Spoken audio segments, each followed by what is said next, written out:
Okay, ngayon bibigyan ko kayo ng ideya kung paano palitan itong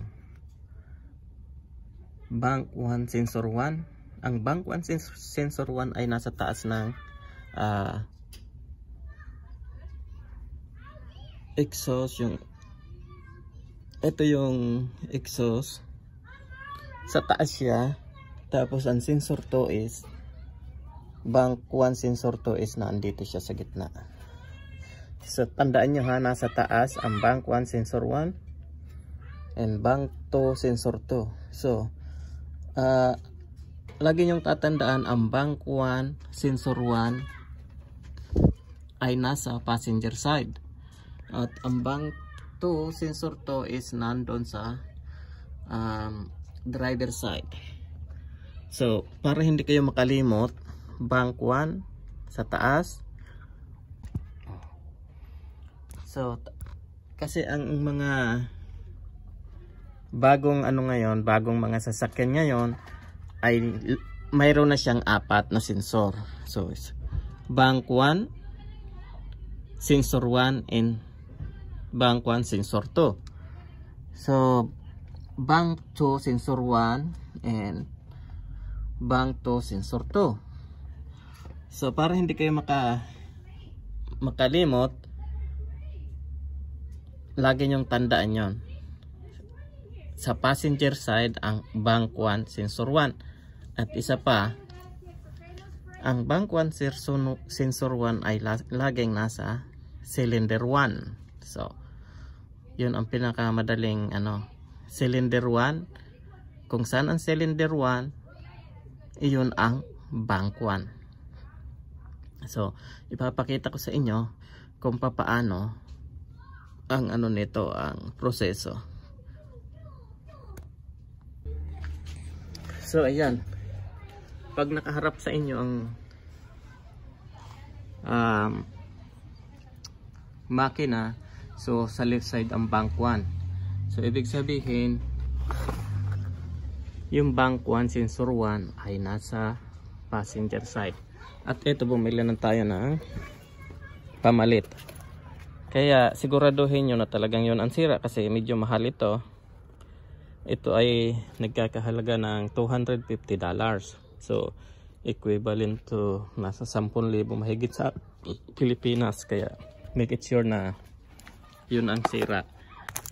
So ito na ang laman ng sensor. So ayan, nakita nyo. At mayroon yang tawag dito, mayroon tong special tools at pwede nyo rin gamitin itong 22 mm. So depende sa location ng Bank 1 Sensor 1 nyo kung maluwag ba ito o masikip. Meron siyang special tools na pwede nyo gamitin pero medyo mahal, kaya subukan natin tong 22 mm. Ito guys, may kwento ako sa inyo. Ayun, yung oxygen sensor natin ay hindi ko nabuksan ng 22 mm. Ngayon kailangan ko ng special tools. So ito, ngunit ang masama dito ay napakamahal pala na ito. Ito $51. So magkano ng equivalent nito sa piso? So kaya hindi pala mura magpalit ng oxygen sensor pagka dapat make it sure talaga nasira yon bago mo palitan, dahil mapapamahal kayo. Isipin nyo ito, pambukas pa lang $51 equivalent to nasa 5,000 peso ang equivalent na ito. So pero wala tayong magagawa, kailangan natin bilhin kasi gagamitin natin.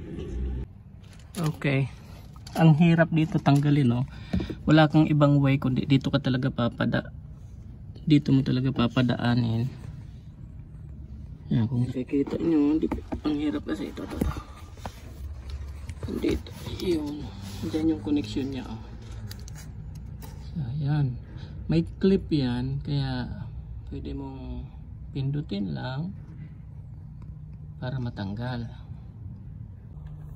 So, eto na. Natanggal na natin yung luma. Ayan na yung luma. At napalitan na rin natin ng bago. Kaya successful din yung ginawa natin. Ito yung sinasabi ko, may clip to na dapat mong pindutin.